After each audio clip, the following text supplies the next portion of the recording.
Of his mission, Elder John H. Groberg said, "Let me state clearly that I do not feel my mission was any more special or purposeful than any other person's mission. Everyone's mission and marriage is special to them because it is theirs. And if they put their whole heart and soul into it, God will make it eternally meaningful." End quote. However, John Groberg's mission has become meaningful to many people around the world, specifically the Tongan people he came to love, his future wife, and not to mention the hundreds of thousands of people who have watched Other Side of Heaven 1 and 2. Elder John H. Groberg is an Emeritus General Authority 70. He and his wife, Jean Groberg, are the parents of 11 children. Just 10 years after returning home from his young mission to Tonga, the Grobergs, along with their 5 young daughters, returned to Tonga as mission president and wife. This is All In, an LDS Living podcast where we ask the question, what does it really mean to be all in the gospel of Jesus Christ? I'm Morgan Jones, and I'm honored to have John and Jean Groberg here with me today. Elder and Sister Groberg, welcome. Thank you. We are so excited to have you. First of all, let's talk about these movies. These movies, Other Side of Heaven 1 and 2, are based on your lives, which is pretty surreal. Is it weird to have your life in a movie? It is, definitely. I can only imagine. But did you ever anticipate that so many people would respond to the movie in the way they did, or that it would have the success that it's had? Oh, never even thought of it. Never even thought we would have a movie in the first place. So, no, the answer is it wasn't anything we planned or hoped for. It's just we're grateful that it's worked out the way it has. Absolutely. Well, we are so grateful that you shared these stories. And Elder Groberg, you wrote these stories out of out of obedience to Elder President Thomas S. Monson. What kind of gratitude do you feel toward him in retrospect that he encouraged you to write these things down? Well, I feel deep gratitude for him because, as he said, John, if you don't write them down, that'll be a chapter of church history that'll just be lost because we don't do things like that anymore. And you've just got to do it. And I had never written a book before. I had no idea about how to go about it, but with his encouragement, I did. And I know that there was an extra spirit to help me do it because it was responding to a request from one of the members of the 12, and you're always blessed if you obey them. Yeah. And President Monson, you had gotten to know him very well because he was assigned to the South Pacific. Is that right? That's right. When we were called as mission president in 1966, he had been assigned to the South Pacific in 1965, just the year before. So he was our first contact, and we spent a lot of time with him, not just hours, but days and even weeks. Became very well acquainted. He was so supportive and helpful in a lot of challenges that we had at the time, but it was a marvelous experience. And then, of course, being a general authority, I worked with him on many occasions too. Yeah. So neat. So neat to have had that opportunity to get to know a prophet on that level. I want to start, if it's okay, with kind of the first movie, your time as a young missionary. And Jean, at this point, you were waiting for a missionary, which is something that resonates with a lot of women in our culture, I think. But when you think back on your time as a young missionary, Elder Groberg, what are the most vivid memories of that time in your life? Well, I think the fact that it actually happened, as I look back, sometimes I say, wow, did that really happen to me? Yeah. And yet at the time it wasn't all that scary. I mean, it was scary, but that was just the way it was. I didn't really think it was that different because I didn't really have anything else to compare it with.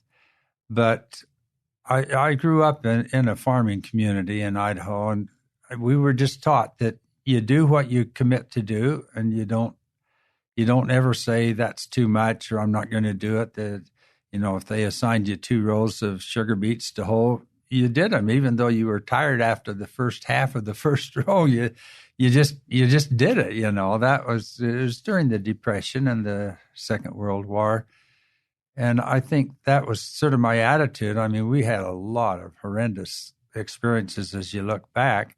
But at the time, even though they were scary, well, that's just what you do. You're here, you agreed to come, and you just do it. And so I don't know if that answers your question or not, but that was kind of my feeling. Yeah. Gene, we see little bits of your life in that first movie. What didn't we see about what was going on in your life while your husband was on his mission, your boyfriend at the time? And what were you learning while he was away? Well, you mentioned earlier that I was waiting. I was writing to a missionary. We had not made any commitments at all, just that we were good friends and both felt really good about him going on a mission. And our only agreement was that we would write to one another and wait and see what the Lord had in mind for our lives. So I continued my studies at BYU my junior and senior year and had a wonderful time dating others and had wonderful roommates who were a great influence on my life, and graduated with a degree in elementary education and took my first job in Anaheim, California as a first and second grade school teacher. And busy there with lots of friends. And the letters that came from the Pacific were wonderful and exciting. And I grew to gain a much increased appreciation of the kind of person that Elder Groberg was becoming. And through the time, decided that I really did want to at least be around when he got home to see what would happen. Yeah, it's so neat. So how long after when you got home, Elder Groberg, how long was it until the two of you got married? 2.5 months. A couple of months. I got home the last of June or 1st of July, and we got married in September. It's a good decision. Yeah. Good decision. So one thing that I love looking back on that first movie, which was 18 years ago, which is so crazy. I've never felt older, is looking back and seeing Christopher Gorham and Anne Hathaway. Not many people, Gene, can say that an Oscar winner portrayed them in a film. So that's pretty cool. But looking back on that, and they were two people that were, up and coming actors, and they were not members of our faith. And they, to me, did such a good job of portraying, especially Christopher Gorham, that experience of being a missionary. How do you think he was able to kind of capture that missionary spirit, even as somebody that's not a member of our faith? Well, he's, of course, a good actor, for one, but he's a good man, too. He's kind of contra what a lot of Hollywood people do. That is, he's married and stayed married to the same woman. They have 3 children. They're Catholic. They're very good people, very devoted. His oldest child is autistic, quite autistic, and sometimes that drives couples apart, but in their case, it's pulled them closer together. And he did go out with the missionaries in Tonga for a full day. Yes, he had that actual experience of walking and going with the missionaries. Teaching lessons and so forth.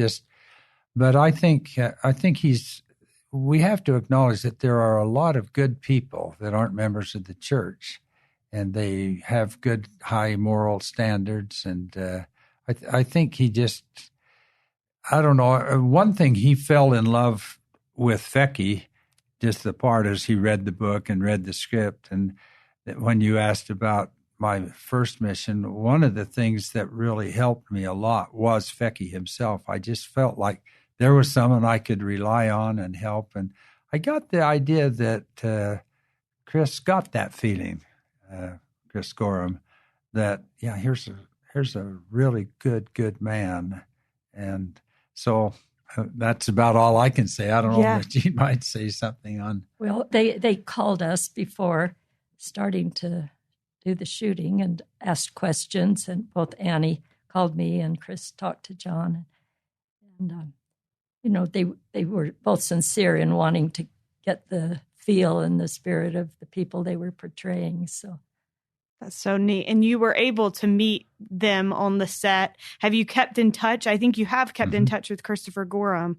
Well, yes, he's went on our family Christmas letter list, and he has said that he enjoys getting those letters. So I was happy to hear that. So neat. We haven't, of course, Annie has sort of taken off on a different tack. But when I first met Annie, this was the first full movie she did. She did this actually before she did The Princess Diaries. Yeah. But they waited till after The Princess Diaries came out. But when I first met Annie, I don't know what she expected, but as I talked to her, I said, "So you're the lucky girl that gets to play the part of my wife," and she kind of was taken back, rather than saying, "Oh, we're lucky to have you." I said, "You're the lucky girl that gets to play my wife," and her first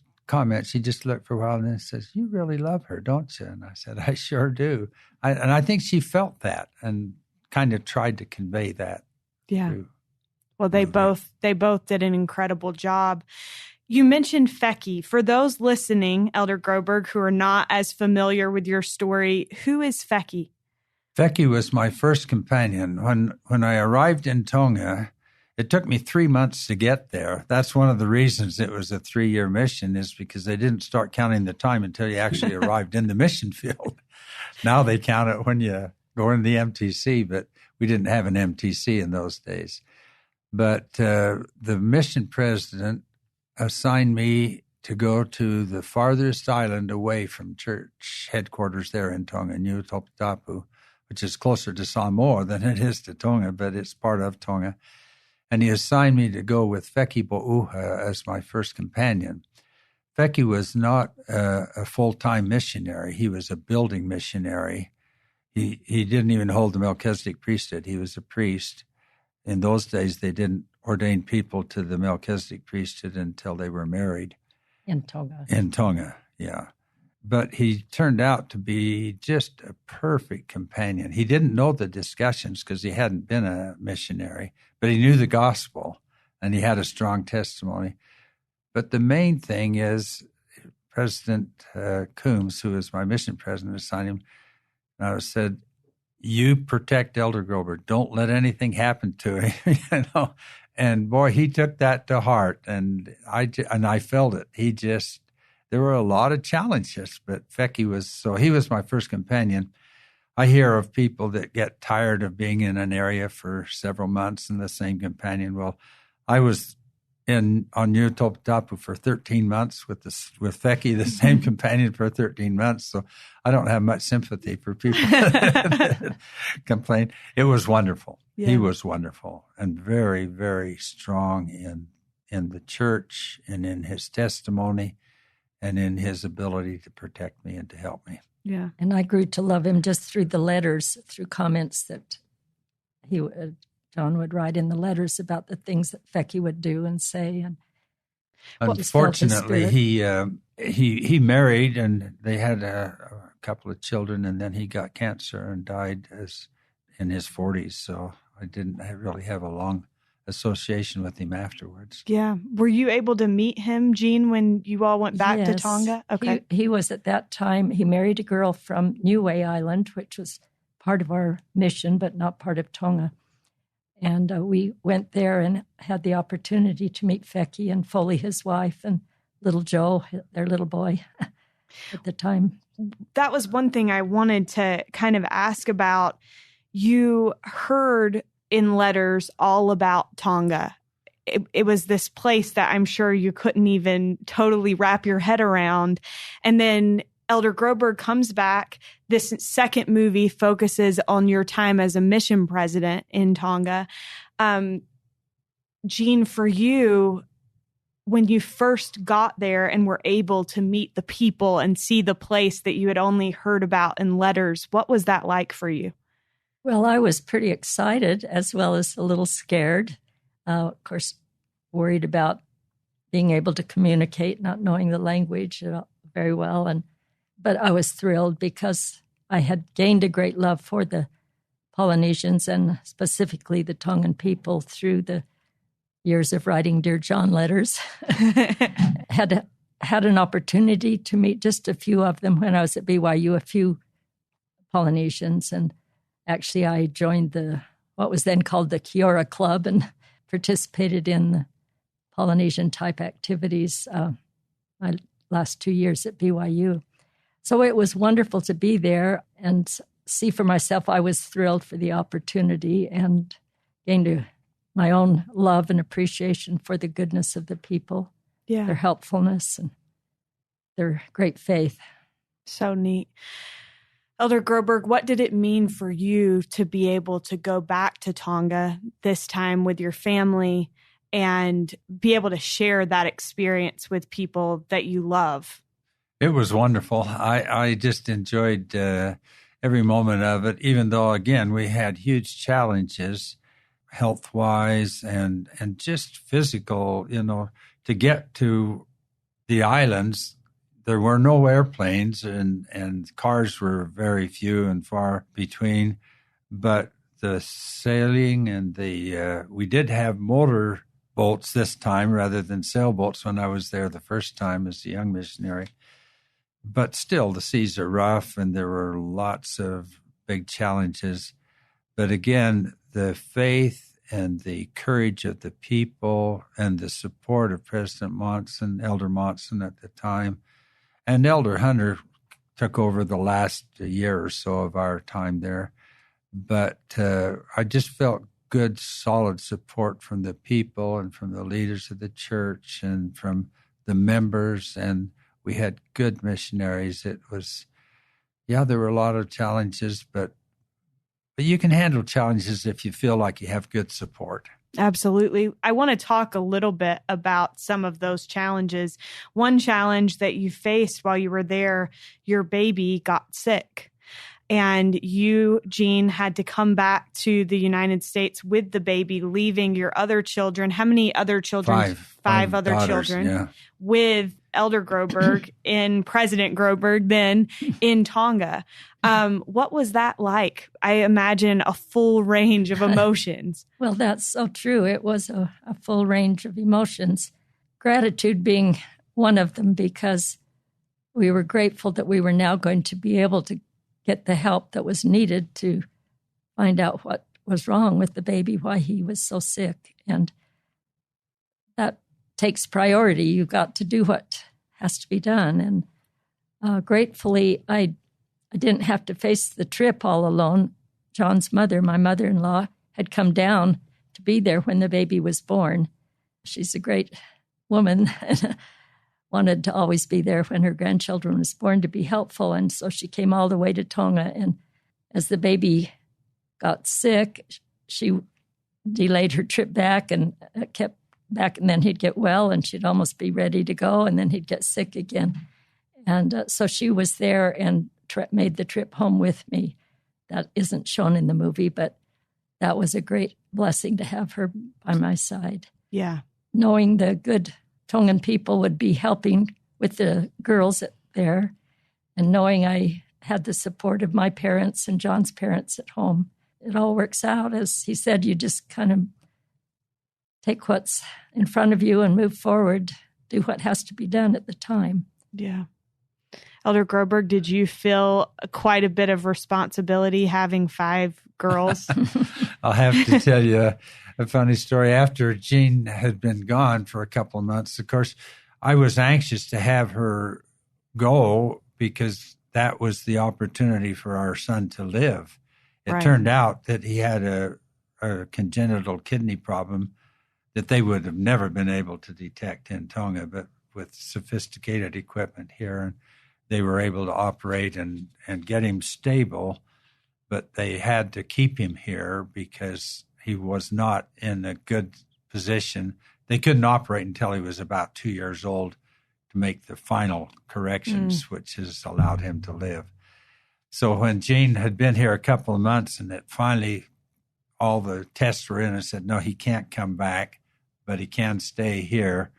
And so I called Gene once I think it was from Fiji, and I said, we have about 10,000 members here, and I can handle them because we have 11 districts at the time. We had no stakes at the time. And we've got good district presidents, and we have pretty close to 400 missionaries at the time, counting couples, local couples. I can handle them because we've got good zone leaders and lots of help there. They're good people. But I just can't handle these 5 little girls on my own. I need your help. And they've got you surrounded. And so the timing worked out really good. By then, it was obvious he was going to be able to live at least until the next big operation, which they couldn't do for a couple of years. So we had just 1 year left. So Gene came back, and we didn't see him again until I didn't see him for about a year and a half. Gene saw him about a little over a year later. Wow. It's amazing. It's amazing to me the sacrifices that people make to share the gospel, and certainly yours is no exception. As you both were able to spend time as missionaries with the people of Tonga, and then in years since, I attended a temple sealing for my old roommate about 2 years ago. And it would have been 2 years ago this time of year. And Elder Groberg, you performed the sealing, and her husband now is from Tonga. And it was such a neat thing to watch the love and admiration that the Tongan people have for both of you. And I think that that's such a testament to the love that they've felt from you. What do the people of Tonga mean to you, and what do you love most about them? Well, they're very dear to my heart. Most of the ones that we personally interacted with while we were there, many of them have passed on now, and we're meeting not only their children, but their grandchildren, and going to many of their weddings and things like that. So they're like family to us. We really love them, love their faith, their goodness, their unselfishness. They're just ready to help at any moment that they feel a need. Yeah. And anyone, they're not just with us, they're helpful to everyone. Right. I think that just their humility and their faithfulness, their willingness to help, and they're just being who they are. There's no pretenses.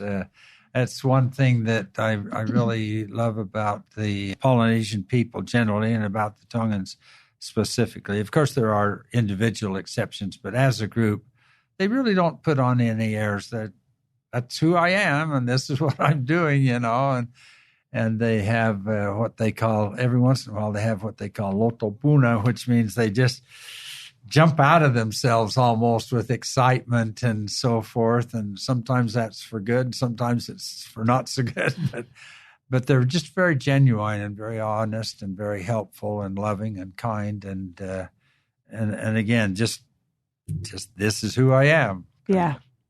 Do you think, Elder Groberg, looking back, that there's a reason that you fit in so well in Tonga?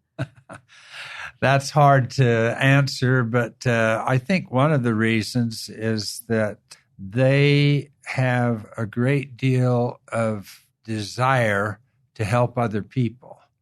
And I was raised with that same feeling that you're here on earth to help other people. You're not here to get things for yourself. You're here to really help other people. That was just the way I was raised, not only in the church, but by my parents. And I think I related to that because they felt the same way, that they were here mostly to help other people, and they were very unselfish and very helpful. And so I think there was a kind of a relationship there that started right from the beginning. Yeah, I ask that because I remember at the beginning of my mission, I served a Spanish-speaking mission. And at the beginning of my mission, my companion made a comment, my trainer, she made a comment and she just said, kind of almost in passing, she said, you'll realize why you were called to be a Spanish-speaking missionary. And at the time, I was struggling with the language, and I struggled my whole mission with the language. So that was not just in the beginning, but I kind of spent the rest of my mission looking for those reasons that I was called Spanish speaking. And I could see things about myself that made it so that I connected with the Hispanic people. And it was just something that I was grateful that she pointed out that I then looked for, because it made a huge difference for me. That's lovely. Mm-hmm.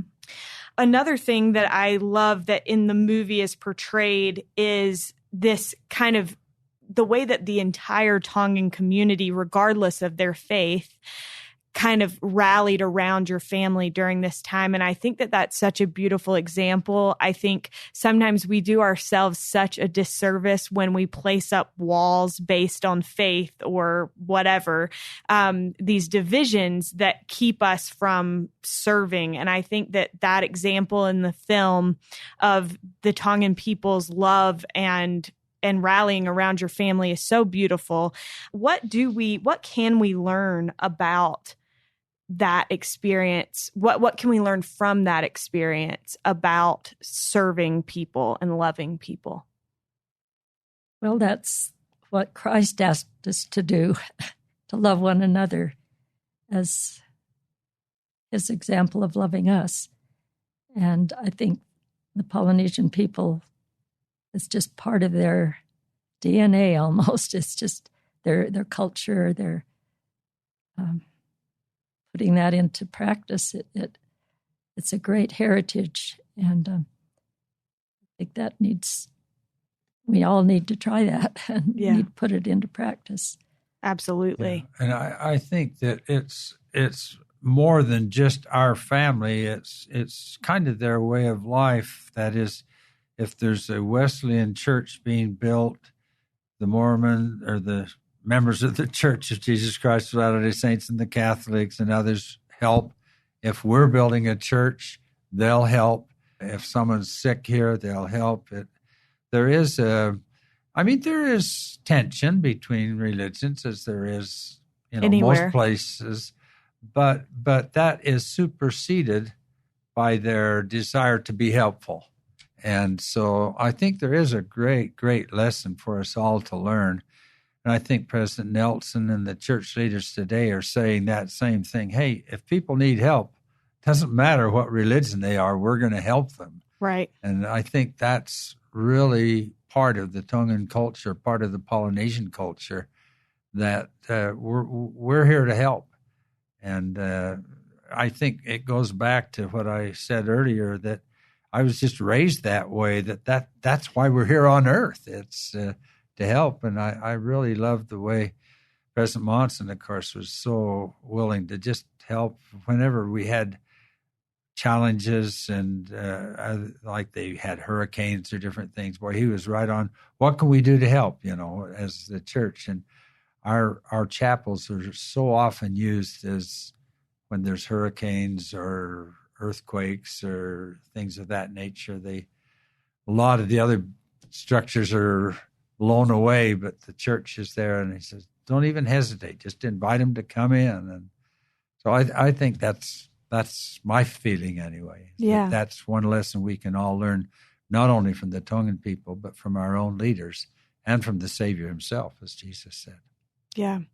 I think that it's so interesting to look at the church today and how many Polynesian members there are.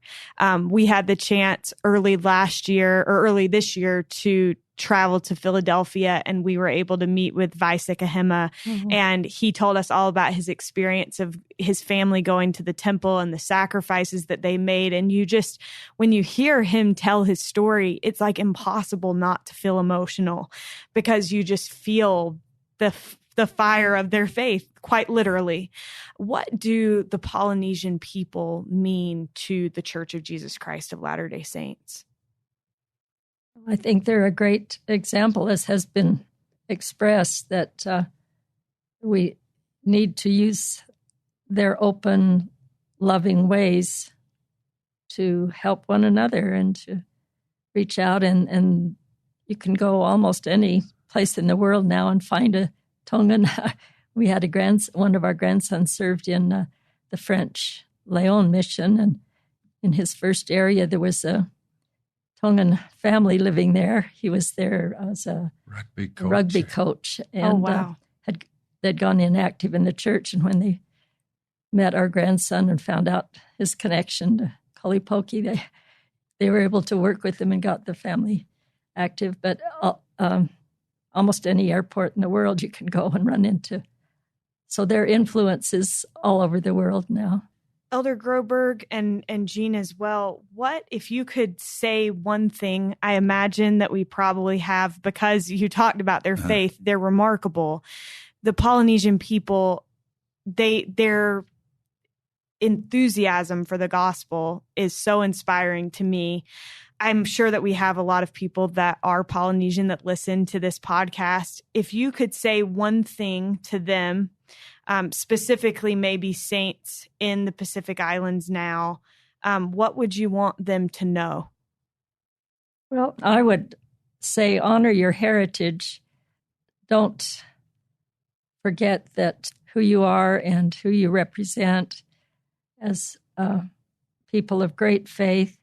The world is totally there now. They all have cell phones and access to everything good or evil that's out there in the internet world and so forth. And just be true to who they are and to the Lord, and to build upon the heritage. We're living in this modern world, and yet don't lose the goodness of what you are a part of as a member of your culture, and use what we have in today's world to spread the gospel and to be faithful and true. It's beautiful. Thank you. I think I would just echo that. Just be faithful, and faithful to your covenants, with the temple in Tonga and in all the islands now, or most of them. That's so important. And one thing that we haven't mentioned that is kind of a characteristic of Polynesian people is their singing and their dancing and their artistic expressions that way.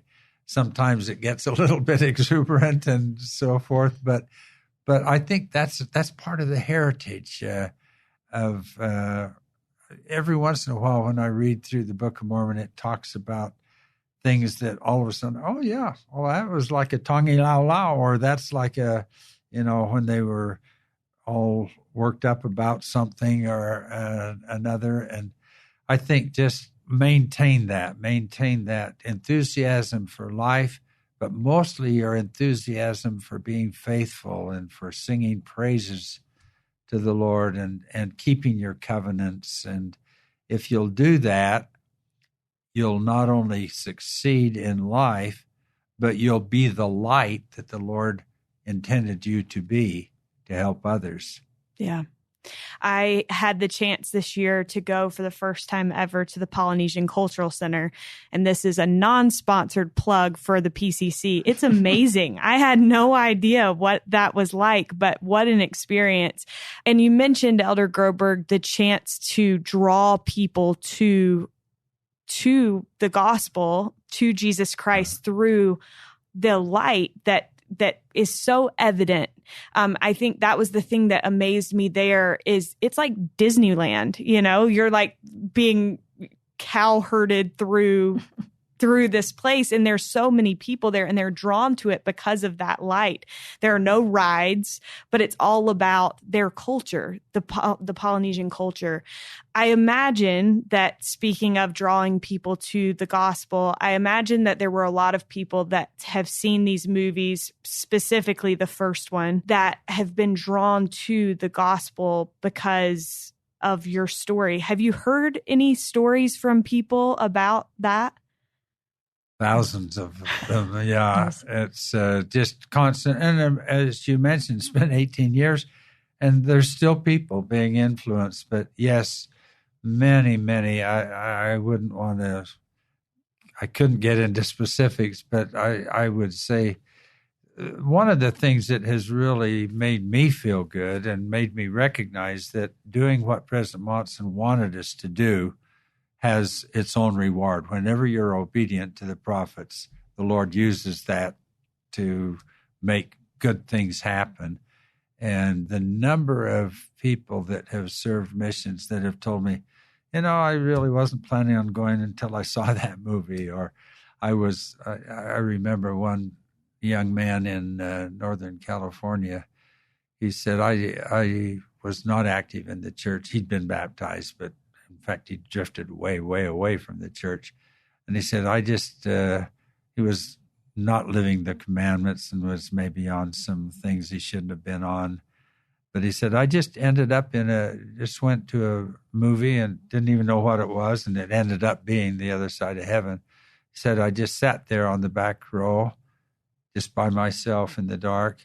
And he said, all of a sudden, he says, all of a sudden I was watching a movie, but I was watching something else. I just saw myself, and I just kind of came out and went right straight to my bishop and said, what do I have to do to straighten my life out and get ready to go on a mission?